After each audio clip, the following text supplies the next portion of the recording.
Shalom, selamat pagi. Saya percaya kita semua dalam keadaan sehat dan baik, terus menyaksikan bagaimana kuasa dan pertolongan Tuhan dalam kehidupan kita dari hari ke hari. Kita akan membaca dan merenungkan firman Tuhan. Sebelumnya, mari kita berdoa. Kami siap untuk mendengarkan firman Tuhan yang akan menerangi dan menuntun kami menjalani hari-hari kami. Karena itu, ya Allah di sorga, berfirmanlah kepada kami. Di dalam Kristus kami berdoa. Amin. Mazmur pasal 37 ayat 5 sampai ayat 7, firman Tuhan demikian. Serahkanlah hidupmu kepada Tuhan dan percayalah kepadanya. Dan Ia akan bertindak, Ia akan memunculkan kebenaranmu seperti terang dan hakmu seperti siang. Berdiam dirilah di hadapan Tuhan dan nantikanlah Dia.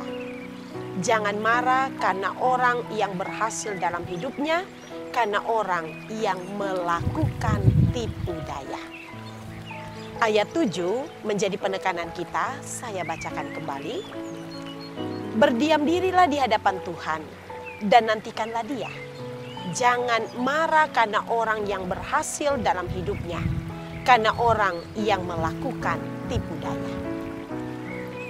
Bapak Ibu, saya memberikan tema yaitu doa dan kesabaran. Setiap orang pasti pernah mengalami yang namanya menunggu. Menunggu dan antri dengan sabar atau terpaksa sabar demi pesanan martabak dan terang bulan yang enak. Menunggu lampu merah menjadi hijau dengan sabar, walaupun asongan dan peminta sumbangan mondar-mandir di kiri kanan jalanan. Kita bisa sabar dan tahan menunggu untuk sesuatu yang kita harapkan. Walaupun terkadang dalam menunggu terselip kebosanan, keluhan, dan juga gerutu. Demikian juga ketika kita menunggu Tuhan menjawab doa dan harapan kita. Terkadang terselip juga kebosanan, keluhan, bahkan gerutu dan ketidaksabaran. Apalagi kalau melihat mereka yang tidak mengenal Tuhan, kok malah kelihatan lebih berhasil dalam hidupnya dan tinggal dalam kenyamanan. Sedangkan saya yang mengikuti Tuhan dengan sungguh-sungguh, kok hidup saya seperti ini?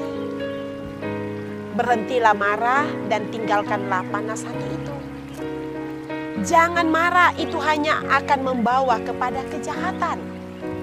Mazmur 37 ayat 8 mengingatkan kita, berhentilah marah dan tinggalkanlah panas hati itu.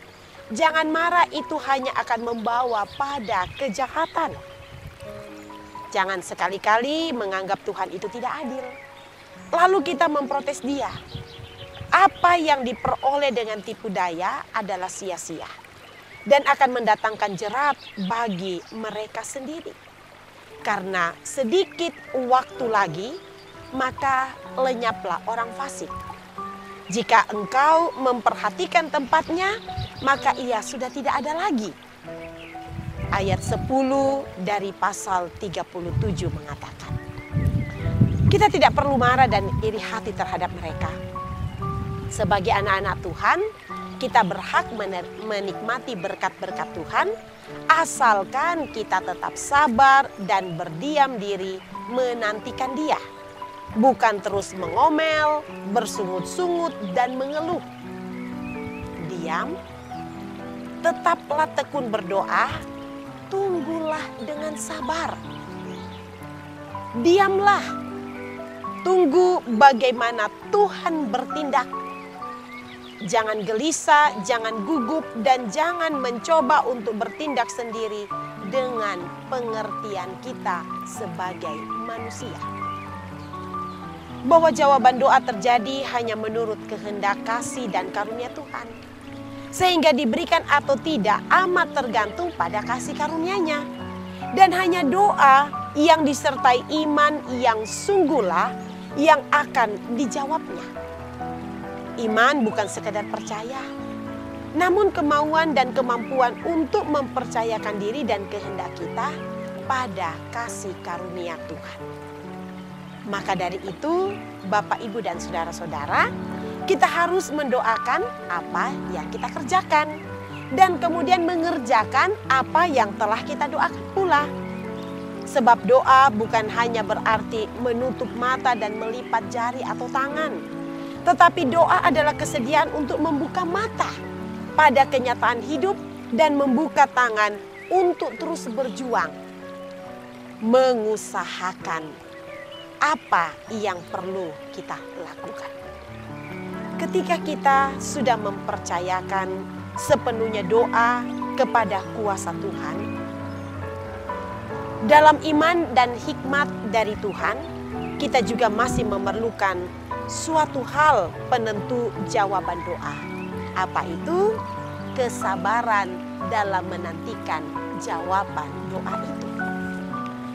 Mintalah selalu dalam doa dan tetap bersabar dalam iman.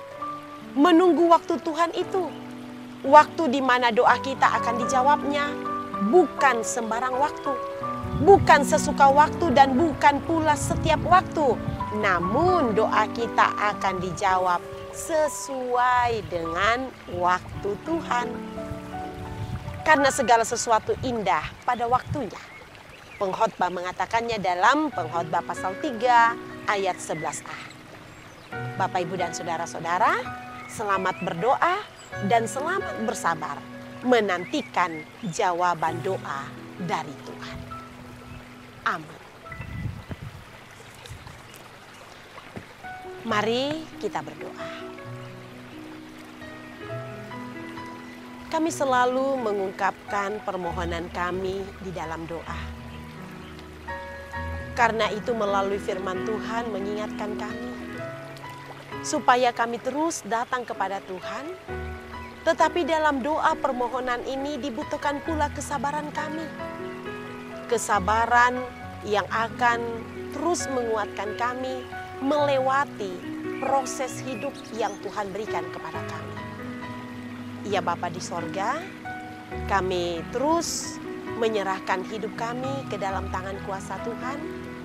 Aktivitas yang akan kami jalani, kami berjalan bersama dengan Tuhan, memberkati setiap rencana kami, keluarga kami, persekutuan kami, bahkan dalam kebersamaan kami sebagai masyarakat dan juga negara kami. Bersama dengan Tuhan, kami dapat menjalani hari-hari kami dengan baik, melewati berbagai situasi dan keadaan. Kami tidak ragu sebab kami berjalan bersama dengan Tuhan. Ya Bapa di sorga, ini doa kami. Di dalam Kristus Yesus, kami menaruh semua permohonan kami, pengharapan kami hanya kepada Bapa di sorga. Amin.